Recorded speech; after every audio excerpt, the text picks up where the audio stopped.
Welcome all. I'm delighted to be connecting with everyone virtually today for this timely event, hosted by Atlantic Council in Turkey.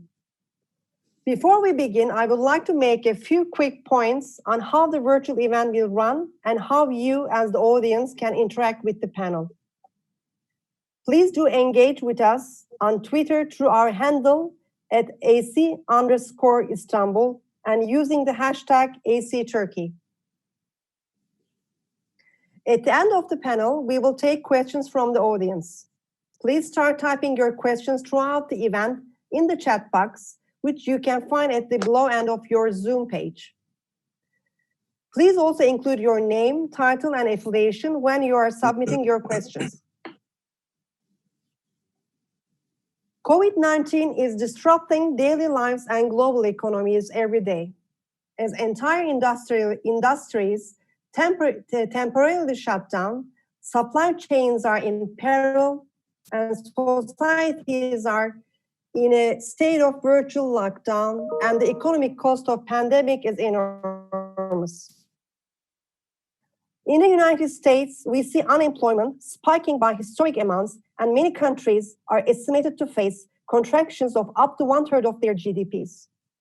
Just today announced, total of 6.6 million Americans filed for the first time unemployment claims in a search for the third consecutive week after the coronavirus pandemic forced the closure of non-essential businesses.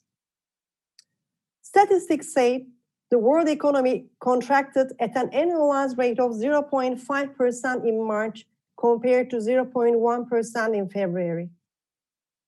Wall Street is warning investors to brace for declines after shocks rush back towards a bull market.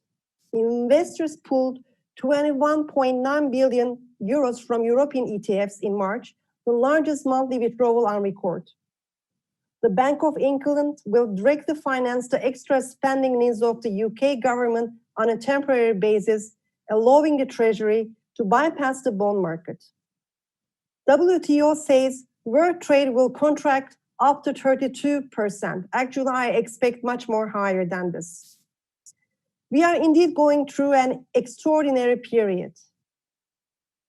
Turkey also acted very quickly to introduce measures to ensure the stability of its economy, including by cutting interest rates, providing liquidity, and earmarking 100 billion Turkish lira in relief for those affected by the virus. Nevertheless, like every other nation is suffering from this pandemic, so is Turkey. There have now been over 38,000 confirmed cases of the virus in Turkey. Our thoughts go out to all those affected in Turkey and also across the globe. The statistics say there are now more than 1.4 million cases worldwide in about 185 countries. Today, we aim to discuss how the US, EU, Turkey, and emerging markets have responded to the crisis, and what needs to be done further to ensure the resilience of our economies during this challenging time. I am delighted to be joined today by our distinguished panelists. Starting with, just in alphabetical order, Albright Stonebridge Group Senior Advisor, Mr. Hakan Akbaş, BlueBay Asset Management Senior Emerging Markets Sovereign Strategist, Mr. Tim Ash, Mr. John Lipsky, Director of Programs at the Atlantic Council's Global Business and Economic Program, and Mr. Hakan Yurdakul, Member of the Economic Policies Council at the Turkish Presidency. I would like to welcome all our distinguished panelists, and without further delay, let's jump into our discussion. Josh, let me start with Josh Lipsky. Josh, my first question to you, maybe we can start with a general overview of the US economy and also the globe. Do you believe countries around the world are taking sufficient measures to mitigate the economic challenges, which are, again, as we discussed, extraordinary? For example, US economy is during this pandemic setting up new facilities to deliver credit to small businesses and municipalities, and expanding measures introduced last month to back corporate debt markets.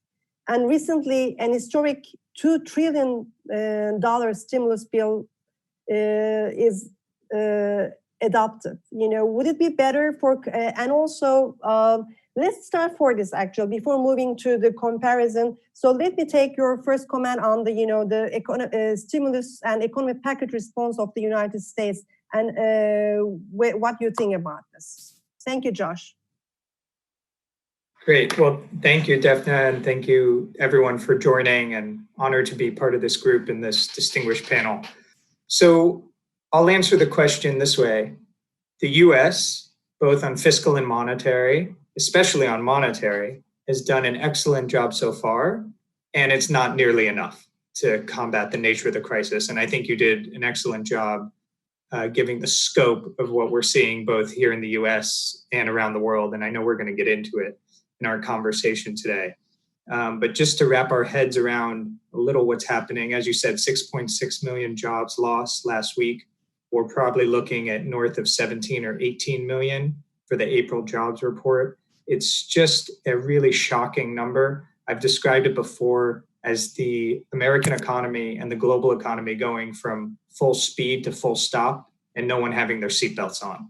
I mean, this is what's happening, and we've never really encountered anything like it, at least in our lifetimes. And as Carmen Reinhardt and others have said, even going back to the Great Depression, it was a different situation that didn't materialize as rapidly globally like this.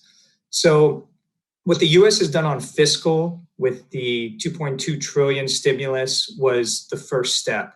It was about 10% of GDP, 11% of GDP, much needed, much larger than what we saw in 2009. So it did meet the moment, but it would be a mistake to think that we could stop there. And Congress is now debating to do a temporary measure between that stimulus and the next round of stimulus. I think that's necessary and it needs to happen quickly and it can't wait. Congress isn't supposed to reconvene until after Easter now. That would be a mistake. So there's more that needs to be done on fiscal.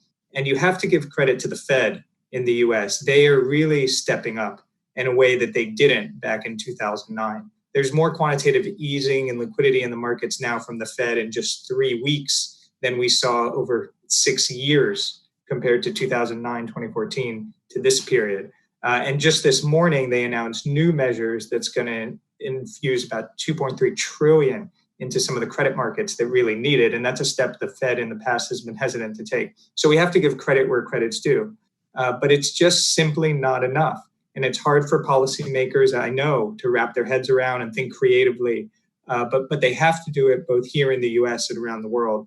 And the US has a second challenge, which is while they focus on their own house, which is burning, and help people recover and get through this period, they also have to lead the world economically.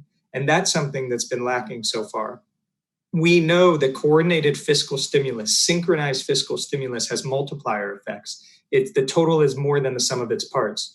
And the US did this along with its European allies in 2009 at the London G20 summit, where the leaders agreed to $5 trillion of global stimulus. And I think that's what's missing right now, a US-led call for coordinated fiscal stimulus.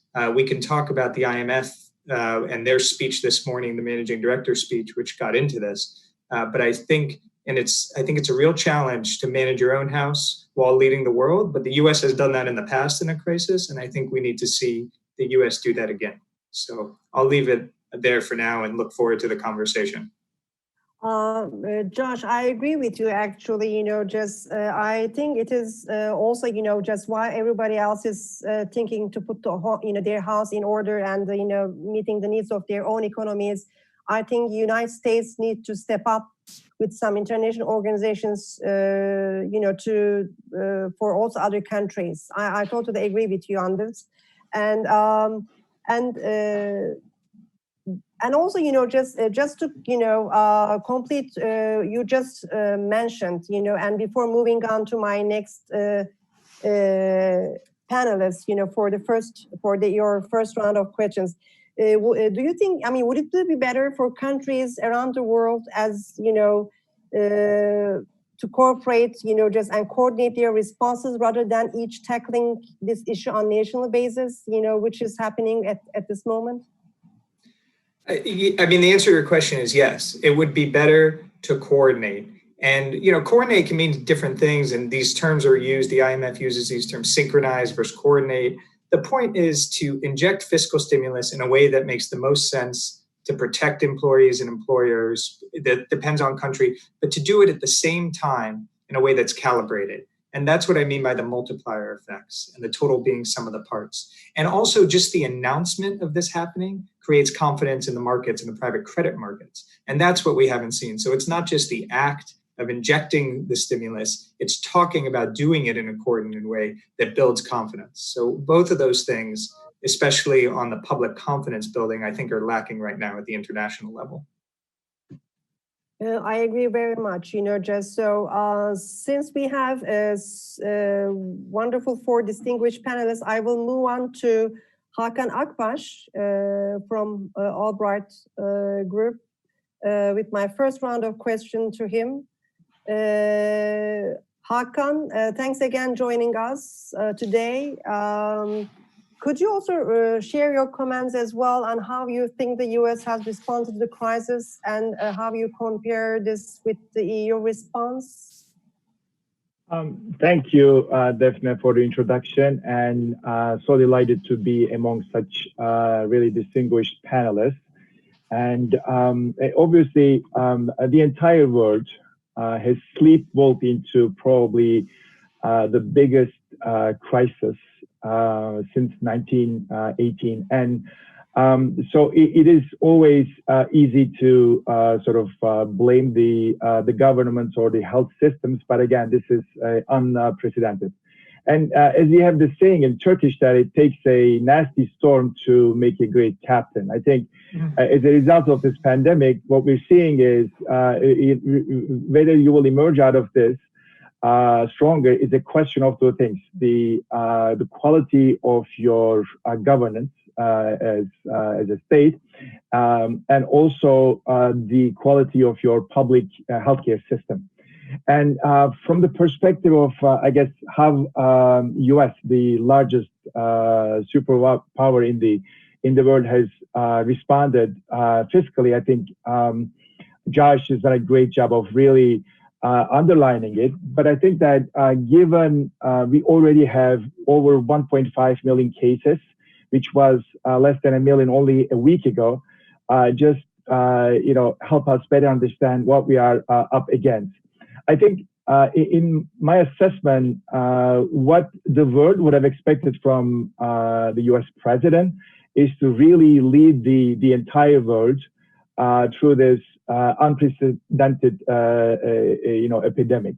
Whether it's the global coordination of healthcare resources, whether it's the global coordination of scientists to come up with vaccines, or whether to really mobilize WHO as opposed to sort of picking on the organization.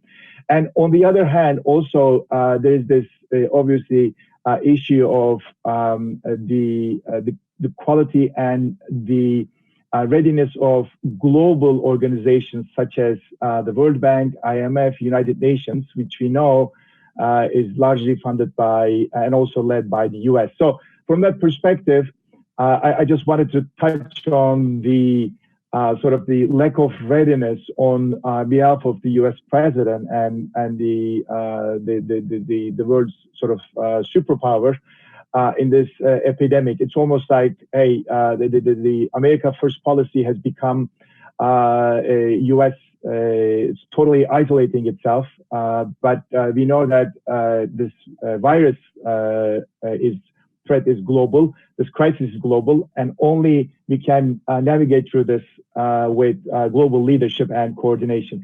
So let me just leave the US response there and switch to EU. Obviously, when there has been a similar crisis in the world, for example, 2008, US always came out of it more faster and more in a more resilient way. And part of it is just a single state, despite the federal versus state governments. But this pandemic is going to be a make or break test for EU. We've all been reading about so many deaths in Italy, in Spain, and officials from the two countries literally like burning down the EU flags and showing their anger and resentment for Brussels. And obviously, these are unprecedented times, and unfortunately, this crisis may have really shown the fundamental structural weaknesses in the governance of EU. Having said that, the premise and the threat that EU is facing is just historic. I mean, you may have heard the numbers. We're looking at Germany shrinking 10%. We're looking at France, shrinking almost, 18%, which is never seen since World War II. So this is truly a World War III event for EU, and that's why it's going to show the world whether these countries will go back to what they know the best, i.e., being a nation state as they were before World War II, or they will tackle this collectively and they will leverage one currency, one market, and the benefit of having an integrated central bank to be able to tackle this with the right economic policies to be able to manage the post-epidemic fiscal disaster. And as you've been reading since March 29th, basically all the finance ministers, they've been trying to come up with the amount of what I would call the Corona bond issuing that will probably be all the way up to €500 billion going forward. But obviously there are a lot of tensions. There's a lot of tensions between Italy and Spain that will need the money most, vis-a-vis Germany and France, let alone there's also Holland that have been really preventing an agreement and a consensus on how to move forward. So again, it remains to be seen if the EU leadership will live up to the task, but the threat and the crisis is global, and therefore EU needs to get its act together and not only come up with the healthcare response and the fiscal response, including the bailouts that is required to come out of this stronger. But time will be the judge. Hakan, thank you. Thank you for your comment. It's really, really very, in a way, kind of fascinating, just to see the EU not really reaching at a consensus on such an important issue, and it also shows that how the world and the economies are not prepared to such a crisis as well. Absolutely, there is no backup plans for anyone, and the crisis is just happening, and still the discussion is going on. Okay, I really would like to, move very quickly to Tim to talk about a bit markets perspective. Tim, welcome again, and thank you for joining us today. Hey, thank you. Glad to be here. Okay, wonderful, wonderful, Tim. Just as analysts have noted that emerging markets will suffer the most by the time this crisis is over. Could you talk about how this has affected the EM, particularly compared to developed economies, and what makes it different, potentially more disruptive, and how Turkey is positioned to handle the economic challenge within this environment as well? So before we move on to our Turkish government panelists, I think it's also good to talk about Turkey a bit from your angle. Thank you, Tim. Yeah, well, I guess most people, we have to hold up our hands and say, it's unprecedented, but I think many countries and individuals didn't really take this seriously at the outset, and I'd hold my hand up as well. I didn't think it would get as bad as it has done, and I guess we talked about the crisis response from developed markets, and I guess if you think about that, I mean, people didn't take it seriously enough at the start, and in terms of crisis response, we missed out the bazooka stage and went straight to kind of tactical nuclear weapon. I mean, the stimulus and fiscal stimulus and monetary measures we're seeing, as has already been mentioned, absolutely huge. And I guess the lack of coordination initially also made things a lot worse. And there's, we're at a position where I think we're going to see, a much bigger response than I guess, probably would have been justified if, we all saw this coming and we acted in a coordinated manner at the outset. I guess emerging markets are in a similar situation. I mean, if you go back a month and a half, there was a general consensus view, I guess, that emerging markets, this was kind of a DM, rich countries kind of problem.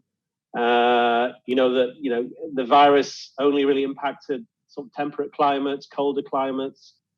Emerging markets, were warmer. That emerging market populations were younger, and I guess the virus was competing with a lot of other diseases, and that the populations in these countries, would be almost more durable. And actually, the reality is that I think the realization is now dawning that actually emerging markets are in a much worse situation because it's poor populations, poor healthcare systems, difficulty self-isolating is very difficult, and people on the breadline. And I think it's interesting to draw comparisons with 2008, 2009, which in the end, many people suffered in 08, 09. But actually, if I think of this crisis, I mean, if you think of the people being laid off, the first way in developed markets, for example, I mean, it's people not on fixed-term contracts, probably guest workers, if you think about it, that are going to be laid off first. So remittances is going to be a big hit that probably wasn't such a big impact in 08, 09. And we're still, many emerging market countries are really heavily reliant on remittances. And I guess the unfortunate, we think about this lack of coordination. So firstly, there's the denial that we're all responsible for. Emerging markets, we're part of, unfortunately, policymakers in emerging markets, I think, were party to that, this denial process. Countries are actually not very well prepared for it. Many countries, there's going to be a huge cost. I mean, it's interesting, all these huge programs have been rolled out. But in the end, someone's going to have to pay the cost of that, right? I mean, it's going to be the taxpayers or bondholders, one way or another. But in emerging markets, typically, they don't have a huge amount of fiscal space. Many of these countries already have very high debt burdens. You mentioned Turkey. Turkey obviously is in a relatively favorable position. But if you look across the emerging market spectrum, generally high public sector debt GDP ratios, much higher than going into the global financial crisis of 0809.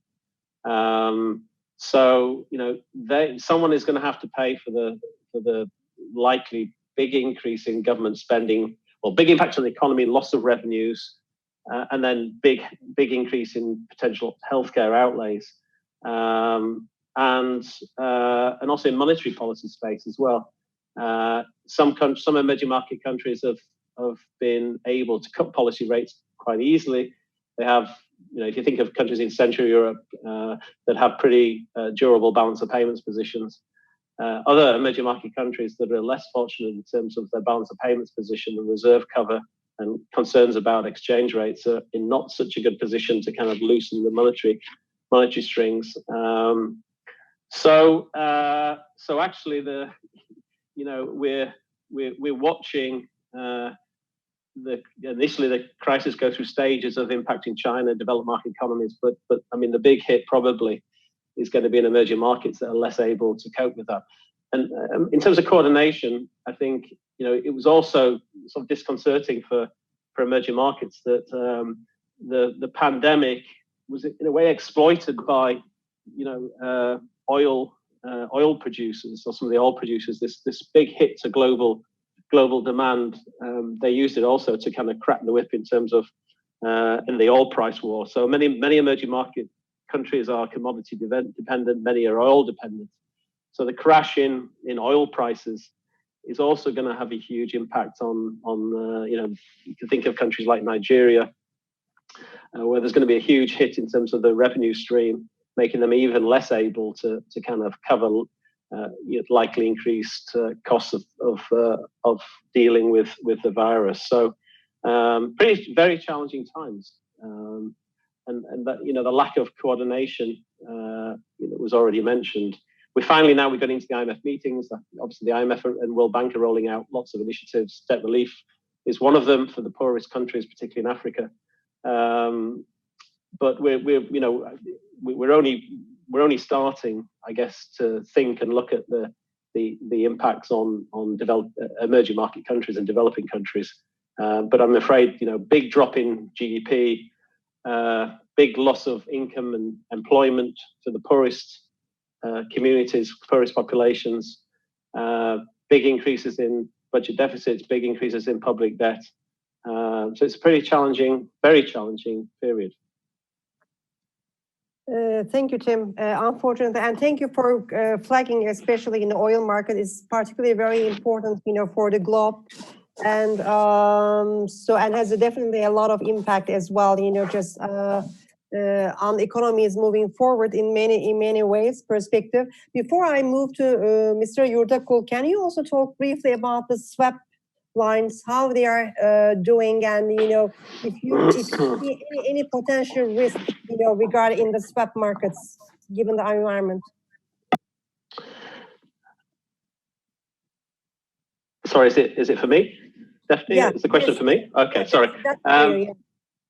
Yeah, a number of countries already have access to various Fed swap facilities.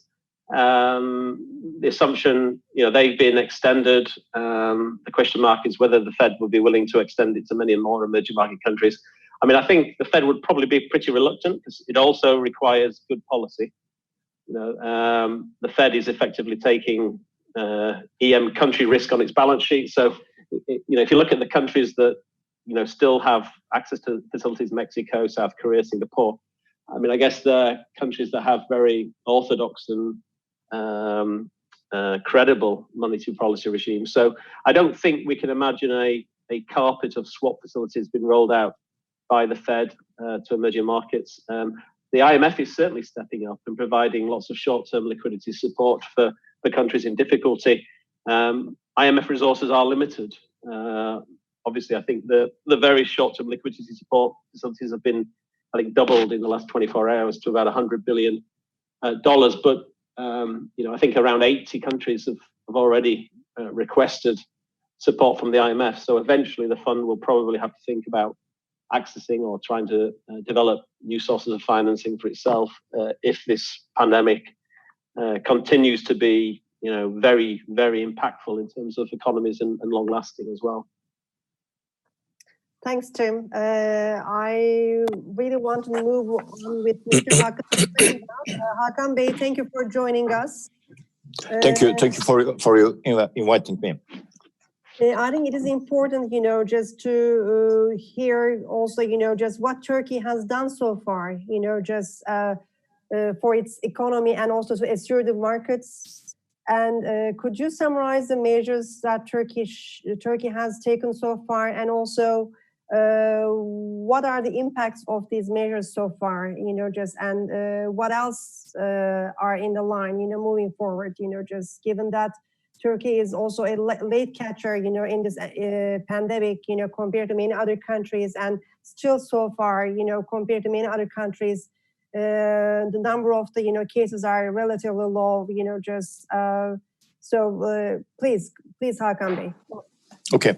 Thank you. First of all, I would like to underline something that we understood from that pandemic. The first thing, it's not about economy, it's about the public health. So we are, as the economists or economy-related activities, we are just reacting to that pandemic. And the main problem of that pandemic is that we don't know when it will be finished. So it's a very big problem. Just because of that, there are two different types of strategies for the countries, including Turkey, short-term strategies and the long-term strategies. I mean, if the pandemic will be solved, the COVID-19 virus will be solved in short term, which means 3 to 6 months, it will be something. If not, it will be something else. So this is the main problem of the current situation. We don't know when. So there are two different strategies, as I said before, short-term strategies and the long-term strategies. And now for all the countries, almost all the countries, we are in fact talking about the short-term measurements regarding that issue. And the second important thing that we understood from that pandemic is that it's a lonely planet, and it's a very lonely, we are talking about very, very lonely countries, and the difference between so-called developed countries and developing countries are not too much from a public health point of view. And not only the quality of the public health services, as Mr. Akbaş stated, also the coverage of public health services is very, very important for the countries. And for Turkey, 93% of all population is covered by the public health service security, social security system. And services are almost free of charge, which means unlike a lot of other countries, we are guaranteeing the health quality of the population, and it is very important. So at the end, with that pandemic, we are also on the same page, not on the same page about the meaning of united, the words of united and the union, because it seems everybody, every state, every country are acting very lonely regarding their public health services. So for Turkey, what the Turkish government did, and in fact, the measurements, most of them are declared on 18th of March, as you know, and these measurements are covered by the name of Economic Stability Shield, and it was, in fact, short-term measurements. So regarding tax and payment-related issues, payments of withholding tax returns, VAT returns, social security premiums, easement right fees, and revenue share payments related to hotel rental from public side are postponed for 6 months. And it affects more than 2 million taxpayers. And second thing regarding to tax and payment-related issues, accommodation tax is postponed to January, and VAT rate in domestic airline transport is decreased to 1% from 18%. And again, for financial support and credits related issues for the companies, firms, credit guarantee fund limit is increased to 50 million Turkish liras from 25 million Turkish liras, and with a priority to SMEs, small and medium size enterprises, and also the affected companies. Bank credit loan principal and interest payments of affected companies, again, including tradesmen and craftsmen, are deferred to 3 months at minimum. So it may be more than 3 months, with additional financial support to the companies if necessary. And public bank additional credit packages for the affected companies. Principal and interest payment of the rediscounting credits is deferred 3 months again, and loan commitment closing time for these rediscounting credits is extended by 1 year. Usage of force measures notes for affected companies for their credit registrations, credit stories allowed for 3 months, and stock financing support is provided to the exporters. Treasury support for credit insurance for SMEs is increased to 125 million Turkish liras from 25 million Turkish liras, and additional packages for tourism sector, especially for Turkey, for tourism sector. And for the employment and social support related, I mean, for demand side and for citizen side, short time working allowance for 3 months, minimum wage support for 12 months for 7.8 million citizens, 1,000 Turkish liras financial support for 2.1 million households, minimum retirement pension as 1,500 Turkish liras for 650,000 retired persons, 22,000 additional employment for health professions from public side, basic needs support credit for low-income groups, and increased credible amount for the housing credits. These are the measurements that was declared by the Turkish government, on most of them on 18 March. But these measurements are based on, as I said before, short-term optimistic scenario. So what if it will be not solved in the short term in 3 to 6 months? It will be another story, and it will be, I think, the second part of this conversation. But the effect of those measurements, when we affect of those measurements, we now see that there is a huge demand decrease in retail industry, especially, and there is a decrease in capacity usage in manufacturing companies because of that pandemic.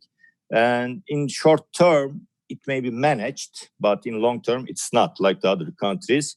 And so when we look at the cost of these measurements, it was declared as 100 billion Turkish liras as a total cost. But when we are looking the cost to the budget, the net cost will be around, because most of them are about the postponement of the taxes. So we will collect it in optimistic scenario. So it will be around 23 billion Turkish liras, which is around 2.5 percentage of government revenues.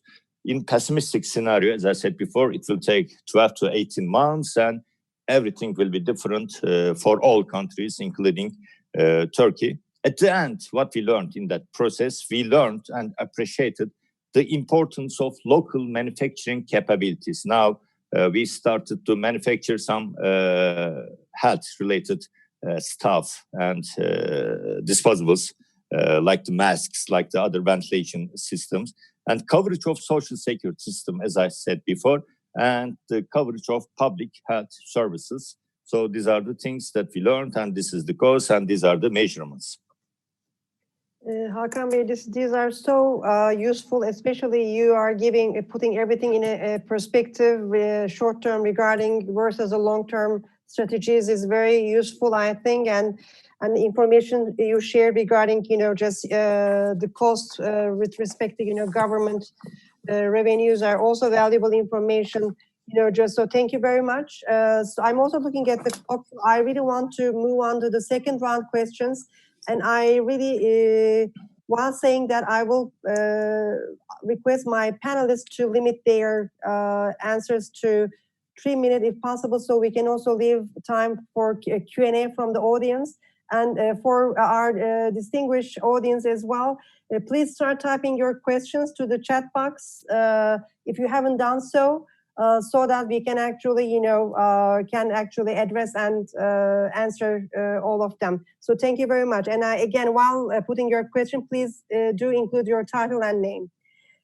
Josh, I would like to come back to you very quickly. And could you please talk about, just since we already discussed, actually, Hakan Akbaş mentioned and Tim also mentioned, just just IMF and World Bank already, coming up with some measures, just during this time, and already talk about some, just could you tell us a bit more in detail what the funds, plans, and policies are, just in a snapshot, if you can summarize, as also given that you are a former IMF staffer yourself, so it could be good to get an insight from you. Thank you. Of course, no, I'm happy to do that. And as Defne said, I used to work at the IMF, so that's my perspective on this. And I was there until recently. So I think that some of the measures have already been described, but maybe we could just break them down a little from the top, the 30,000 foot view. Technically, the IMF has $1 trillion in lending capacity.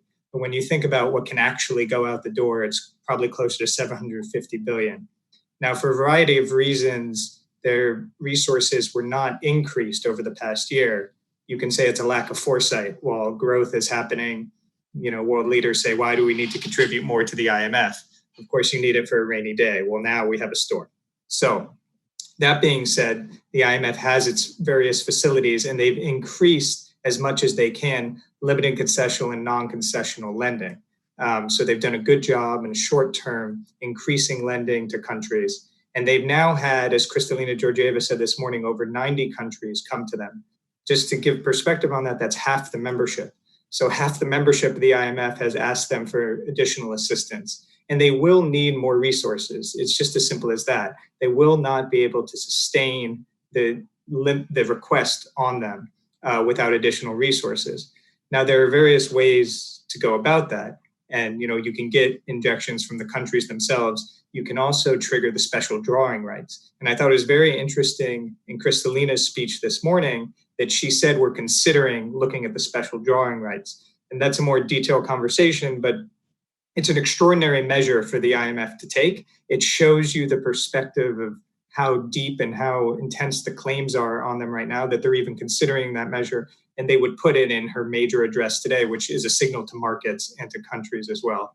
I also just want to make a point on the debt forgiveness, because the IMF and the World Bank have done a good job asking for the debt forgiveness. But it's very important to understand the nuance of what they're saying. They're asking for bilateral creditor debt forgiveness. They're not, at this point, taking on the step of IMF debt forgiveness, World Bank debt forgiveness. That would be an additional step that they may need to consider. So while it's good they've been calling on the bilateral creditor debt forgiveness, they haven't taken the step themselves as the international financial institutions of looking at that. And finally, just on Turkey, my perspective personally is that Turkey may come to the IMF. And I understand this is a loaded question and politically difficult question. But if you look at the options that are, facing Turkey, this is something that's going to have to be considered in the days ahead. So, thank you for your comment, Josh. Hakan, Akbaş, very quickly, I'm moving on to you because I don't want to miss the opportunity to discuss with you, just what will be the long-term effect of this crisis on economies, and what kind of structural shifts major economies will have and economic models will have, so if you can touch base on that very quickly, I really appreciate it. Thank you, Hakan. Sure. Without any doubt, there will be significant changes as the world is struggling to find what I would call its new abnormal. It's interesting because this is no longer a financial crisis, but people are still fighting the virus, and until we have a vaccine or the entire world would have built herd immunity, it's going to be impossible for consumers, for individuals to go back to the normal, and therefore all the economies and the businesses and how we go about our daily lives will have to change until this, and let alone this will not be the first and last epidemic and a pandemic, and let alone we have other global crises, but perhaps this will offer a new beginning. On whether a country or whether an economy will change will be a question of, will be a function of, as I said, the quality of the governance and the people's trust in that particular country's economy, and obviously the public health system, which was covered earlier. So some countries, for example, just like the US, before this crisis, they had the historically low unemployment, and they were growing in the 3, 4, 5% rate. And obviously, we find US now is in a totally different shape. If you look at Brazil, for example, they had their own structural problems before the crisis. And with this COVID pandemic, things will only get obviously worse. And really, this is looking at whether we will be having global governance mechanisms like World Bank or IMF, as Josh was touching upon, would be able to adapt themselves and be really live up to the crisis. To be able to coordinate a response. Also, this pandemic has shown that there is a lot of inequalities, and before that, it was obvious. This made it even worse. So going forward, we will have more social problems facing the governments. which will require obviously even bigger bailouts, which will in its turn increase the level of debtness when it comes to households, when it comes to businesses or countries. Again, just touch upon the trillions of dollars that Fed has been pumping to the economy. So what we will likely see also, the governments, what I would call, go back to state capitalism. As you've seen in this crisis, countries were struggling to come up with masks, medical supplies, ventilators, and for example, Turkey is importing its pharma supplies from abroad, and U.S. basically they are dependent on China and India. What we will see is basically the state, probably the big government effect, where they will have to either play a role as a state, or they will have to perhaps even take equity in some of these strategic basically industries. And again, it will never be the same because if you look at, for example, countries like China, they can no longer continue their export dependent growth after the crisis, because the demand will not be there, and pretty much in the next year or two, it will have to be a different growth engine, which may again which inevitably expedite the structural changes in China. And last but not least, obviously, this is a global crisis, and the more the countries will basically live up to the task, whether it's the G20, whether it's the United Nations, whether it's making WHO work more effectively without politicizing it, I think will be very important. On a positive note, actually, younger demographics, has been an advantage. So countries like Turkey that has younger population versus some of the OPEC countries with older population will obviously come out of this, and their economies will likely be less adversely impacted. Thank you. Thank you, Hakan. Tim, just your second round question. Can you hear me? Okay. While moving on to Tim, maybe we can go, just over time, maybe 5 more minutes, given that we have a very interesting discussion. Tim, can you talk about, talking about, just the disrupted economic models, can we also talk about a bit very quickly how the financial markets will be disrupted, just what the global bond market, just how, how the, hedge funds behavior will have already, changed, how it will be changed, and where will be the major areas to invest, and what the investors will be looking at in this new normal. Just can you summarize a bit, just touch base on these points very briefly? So easy question. Really. Good.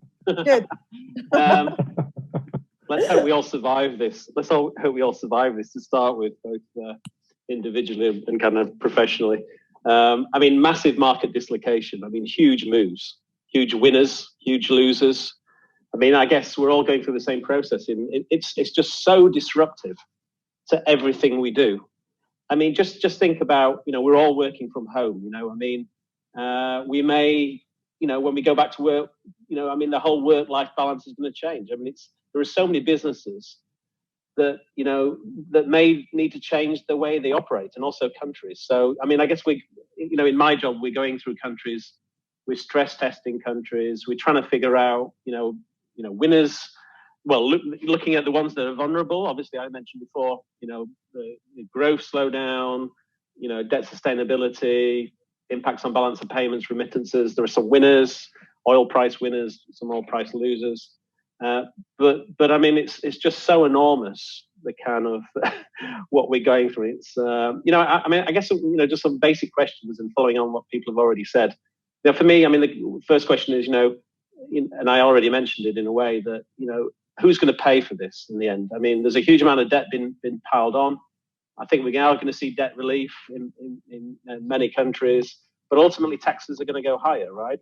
And I guess the assumption has always been that, or the assumption had been, if you look at the initial China impact, was that there'd be a V-shaped recovery, right? But actually, we're all going to come out of this with a lot more debt. So I guess paying for it is going to take a long time. There's going to be a huge drag of increased taxation. The role of the state, post this, I mean, many states are intervening and to try and save companies. The state's going to have lots of equity stakes globally in many places that we'd have never imagined. I mean, the whole globalization thing. I guess one big takeout is, I think it's probably already been mentioned, but there'll be a diffusion of global supply chains. So people will be, I guess, diversifying out of China. And who are the winners from that, for example? I mean, Turkey I was in Turkey a month ago, and a lot of Turkish big holding companies were very confident that Turkey would be a winner, that big multinationals would look to locate part of their supply chains in somewhere like Turkey that, is a big country, big domestic market, young population, strong manufacturing tradition. And so they were pretty optimistic they would win on that. I'd also say in terms of, it's interesting that some of the deniers, some of the countries that are behind the curve, perhaps, in terms of accepting the threat from the virus, have also been led by more populist leaders, for example. And I guess, will those countries be more impacted by the virus because their leaders were somehow behind the curve? And what will be the response? Will we see one of the reactions to this that there's a reflection on the demise of the multilateral approach to things, and actually there'll be a rejuvenation of focus on institutions like the IMF and the World Bank and G20, and that the world does need a multilateral approach to problems? Or will these populist leaders double down and if they are more aggressively impacted by the virus, will they blame foreigners and it's a China virus kind of scenario? I don't know. I mean, the big theme globally has been deglobalization, populism, and what does that mean for that kind of theme? So I'm not sure I really answered your question there, but it's just so huge, right? I mean, look at the market moves. This is bigger. It's bigger than 08, 09, right? Indeed, you did. As you said, just the main thing is that, the world will end up with a huge debt amount, and who will pay this, is a big question. And in addition to that, that's for sure that, the government at the end of this process, government ownership will increase, just globally, I think, this is also, in a way, actually, probably the government, the whole world needs to go 5 steps back before moving forward, just globally. And anyway, without further delay, Hakan Bey, Mr. Hakan Yurdakul, I want to turn to you again. So just if we can talk about a bit more sector-wise, just which sectors of the economy have been mostly affected, you think, in Turkey, and what other steps we should expect Turkey to take and will take, even though you touched base a bit, on that, especially on the long-term measures that you in your earlier remarks. And also, I would like to note that Fitch, even despite this going on pandemic, recently said that they still expect 0.8% growth for this year for Turkey, even though it came down from the early expectations, still a positive level, and a jump of to 4.5% next year. Do you see that this is an expectable? I mean, this is a realistic expectation by Fitch, and what is your expectation? Thank you. First of all, the sectors, the industries that will be affected because of this pandemic will be retail, of course, including shopping malls, iron steel industry, automotive, logistics and transportation, cinema and theatre, accommodation, food and beverage, textile, garment, and event organization sectors, as it was declared in the Shield documents. But we know that all the sectors, directly or indirectly, will be affected if it will go long. So it's again short term or long term. This is the main question. And we should also include the private hospitals and the health service providers in Turkey. They will be also affected. So the main problem from that point of view is, and because as a reply also some of the question, is not about to take money or to have a collaboration with IMF or not. I mean, we know that money easing, quantitative easing is not a solution, whole solution. The main problem is demand. So where is the demand?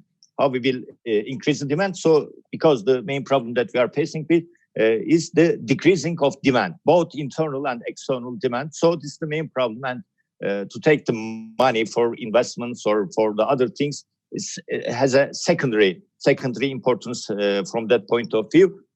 From government point of view, in the long term, the main issue will be that how the companies will face with the current operating costs.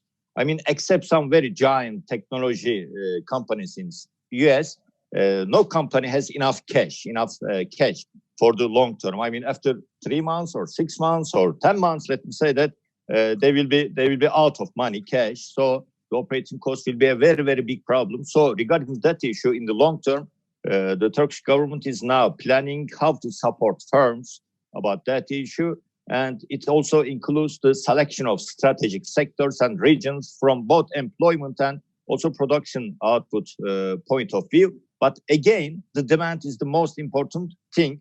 So in long term, the most important issue is how to sustain economic cycle, okay, with a decrease in demand. So it's not only about to survive. In short term, it's okay. But in long term, if we don't have enough demand and supply, there will be a bigger problem for all population, more than pandemic. So it's the main problem. And in that issue, perception is very important. If you are talking about some very pessimistic perceptions about the future because of that pandemic, it will be in that way or that way. So perception management, and for Turkey, especially exports are very important. I mean, we learned that in that process, every country is alone. Okay, first. I mean, secondly, in that issue, to create some sustainable and trustable relation between some countries will be very, very important from an export point of view, because internal demand is something, okay, we have a mid-size population, mid-size demand, so inside, but external demand will be also important. So in the long term, Turkey government, like in short term, will be focused on exports. And for exports, again, the localization, I mean, local manufacturing capabilities, muscles are very, very important. And we know that in the operation of Turkish military, we understood the manufacturing capabilities of defense industry in Turkey. And with that pandemic, we also learned and understood the quality and the capability of the Turkish health manufacturing industries, including pharma, including medical devices and medical disposables. We know that we can do it, so we will do it. And also it's a subject of the exports. And at the end, it's a global pandemic disease. And so the local muscles are very important. And from a social security point of view, most of the population in Turkey is covered by the social security system, unlike some other countries. And the money that you should pay for a solution to that pandemic is very low in Turkey. I mean, in most of the countries, if you have enough money, you can survive, you can live. In some of the countries, you cannot. So this is a very big problem for the countries. So in Turkey, it's not the case. When we look at for the last 7 years, for each 1,000K population, we saw that the number of the hospital beds increased 40% in Turkey. Number of health professions increased 20%. For 100,000 citizens I'm talking about, 27% increase in medical devices, number of the medical devices, again, for 100K population. And the number of the medical students in universities of Turkey is also very interesting. Now we have medical students in Turkish universities with the more or less same number as the health professions in the market. So in 5 to 10 years, we will double the number of health professions, which is very important. And it's also same for the foreign students in Turkey going health, medicine, medical related departments of the faculties. We have totally around 8,000 foreign students in Turkish medical faculties. And at the end, the fight against that virus is also about to minimize the effect till a vaccine or any other treatment will be found. Okay, so we are now waiting. We are not waiting for the absolute solution, but after that pandemic, there may be another pandemic. Okay, there may be another wave. So it's all about to be ready to how to survive with that things. So at the end, from an economic point of view, show must go on, and for till August 2018, you know that all the different parties are saying that Turkey should go to IMF, Turkey should do something regarding to central bank reserves, regarding to other issues, but nothing happened. I mean, for example, for the central bank related reserve related issues, we should check the short-term liabilities and the central bank reserves. Okay, we should compare these things. And for the private side or total debt related issues, we should also check the total FX assets of all entities in Turkey in the banks and the total debt level. I mean, it's still very sustainable when it's compared with the other countries all over the globe. So this is the case, and it will be a new world. And in that new world, things, including the business models, collaboration models, and the other models, and the role of the government, role of the private entities, I mean, companies, will be very different. And the main thing that are talking about this pandemic is that there will be a rule in the future, in the near future. Big technology giants and also professionals, okay, will take the all responsibility of how to rule the systems, which means like a dystopic or utopic dream of someone's. But in that case, like China's big social experience, everything will be managed by the technology, by the big data, and it's a very horrible future for all mankind. So we should find a way how to collaborate in both community level and state level. I believe in that. Thank you. Thank you, Mr. Yurdakul. Very useful. Without further delay, I really want to move on to questions, and I just added, I already added 5 minutes and 5 more minutes, so we will finish at 6:10 sharp. And we have so many questions and all interesting. So I really apologize if we leave out some of the questions because there are so many flowing right now. The first one, actually, to all panelists from one of our audience, I'm just reading from our chat box. With regard to FDI, it is expected that the goods are expected to be produced in closer where they are consumed. And also the multinationals are expected to more focus on supply chain security rather than the profitability.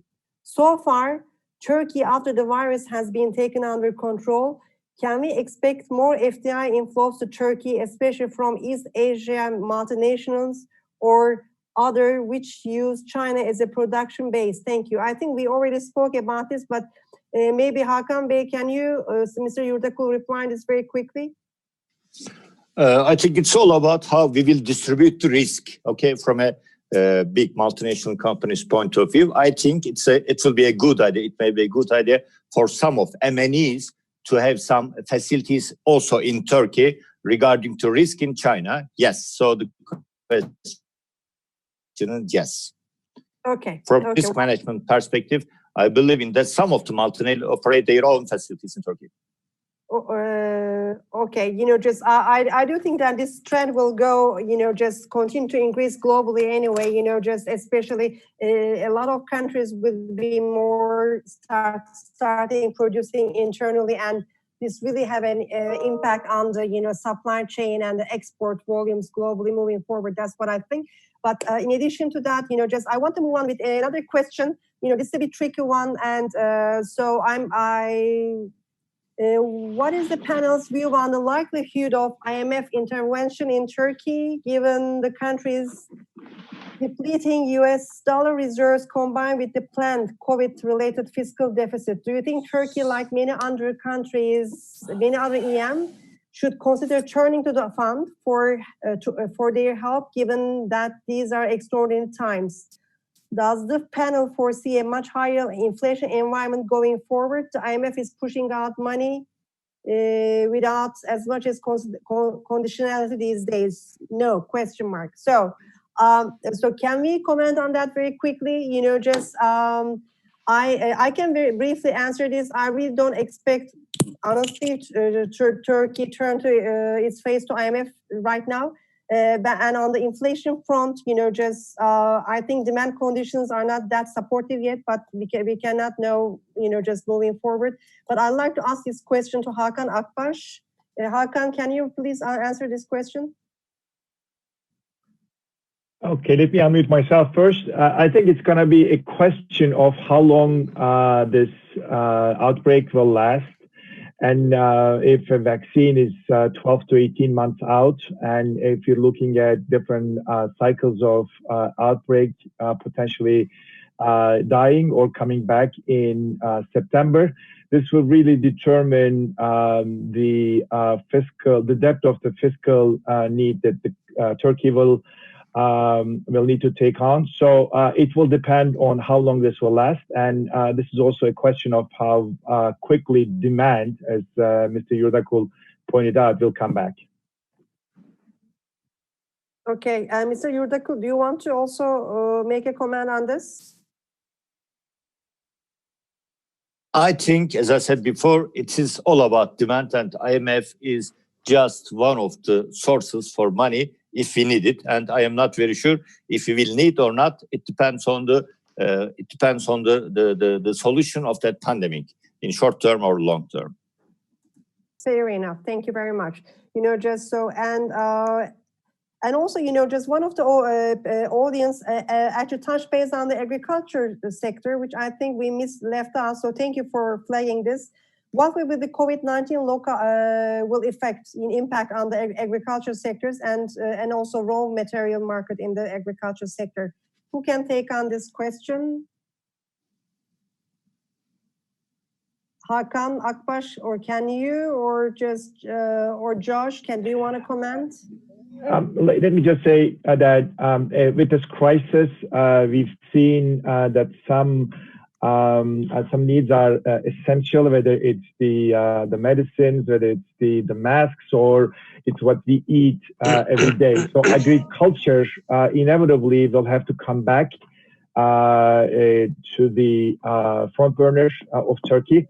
And obviously there is already been efforts to localize seed production and identifying the categories of producers to be then regionalized and coordinated by Ankara.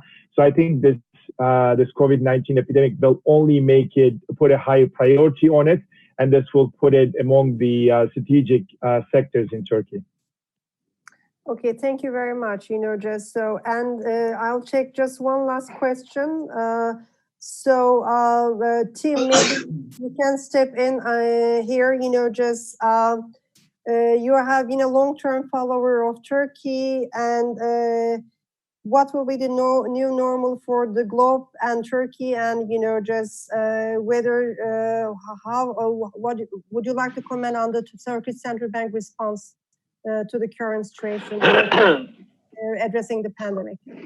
Yeah, I mean, there's a few things I'll link them. There's obviously IMF, Central Bank, and FDI. On the FDI front, I mean, I know I suggested that Turkey might benefit from this diffusion of global supply chains, but actually the reality is FDI has been pretty disappointing in Turkey in the last sort of 5-6 years. I mean, if you remember the peak just before the global financial crisis, I mean, I think it was 2007 was like $20 billion net FDI.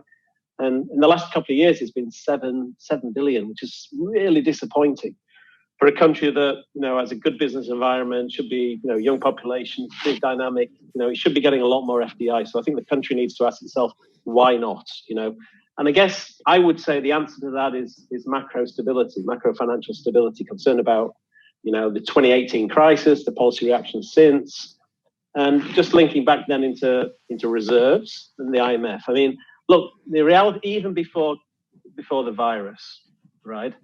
I mean, Turkey was really struggling with this FX management kind of regime. Now, the high dollarization, and then the recycling of FX deposits through swaps to state banks to support the currency, because basically the administration was desperate to cut rates, to credit growing, was worried about the lira, was trying to manage lira weakness. And actually, to be honest, what we've seen since the virus has been an acceleration of pressure on the exchange rate, if anything. And the reserve loss that we've seen since the beginning of the year is really disturbing. You know, and I think we've seen around $35 billion loss of reserves. We're at a kind of critical level. I mean, Turkey started without a huge FX reserve cover. If you look at, you know, reserve coverage ratios, it's one of the lowest in emerging markets. And we're approaching kind of critical levels. I mean, it depends which way you measure net international reserves, but basically probably negative, probably significantly negative.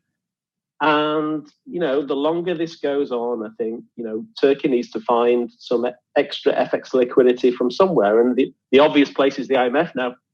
I know Erdogan has been pretty critical in the past of the fund.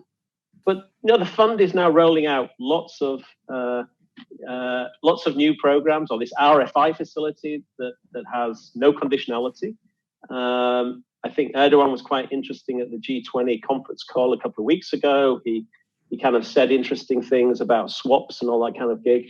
I mean, I think the RFI could be a conduit to an improvement in the relationship with the IMF that might open the window for something more substantive in terms of the ratio. It's clear this is not sustainable for Turkey.